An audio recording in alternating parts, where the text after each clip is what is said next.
How much এবং how many, এই দুইটা আমাদের অনেক সময় কনফিউজিং করে, কোনটা কখন ব্যবহার করতে হয়। স্পোকেন ইংলিশে কোনটা কিভাবে ব্যবহার করতে হয় সেটা আমরা আজকে ইনশাআল্লাহ শিখবো। সো হাউ মাচ ব্যবহার করা হয় কোনো কিছু দাম জানার জন্য, আর হাউ হাউ ম্যানি ব্যবহার করা হয় কোনো কিছু সংখ্যা বা পরিমাণটা জানার জন্য।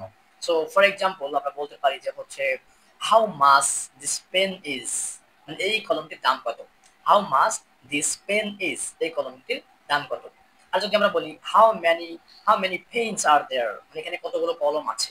How many paints are there, so how many দিয়ে কতগুলো, কতটা, এই যে পরিমাণটা পরিমাপটা করা হয়, পরিমাণটা বোঝানো হয়।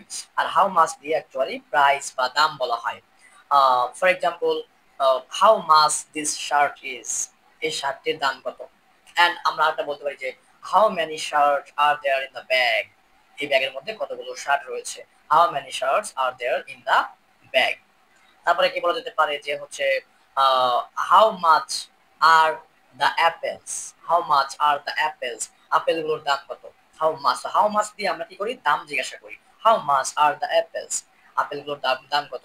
আর যদি বলি যে এখানে কতগুলো আপেল আছে, ঝুড়িতে কতগুলো আপেল আছে, তাহলে বলবো how many apples are there in the basket, how many apples are there in the basket. তার মানে হচ্ছে ঝুড়িতে কতগুলো আপেল আছে। তো হাউ মাচ দিয়ে আমরা কি বলি, দাম জিজ্ঞাসা করি। হাউ মেনি দিয়ে আমরা সংখ্যা পরিমাণ বোঝাই। সো আপনাদের জন্য একটা কাজ হচ্ছে, আপনারা আমাকে বলবেন, কমেন্টে লিখে দেখাবেন, যেটা হচ্ছে যে এই বইটির দাম কত, এই বইটির দাম কত, এবং হচ্ছে এই বুকশেলফে কতগুলো বই রয়েছে।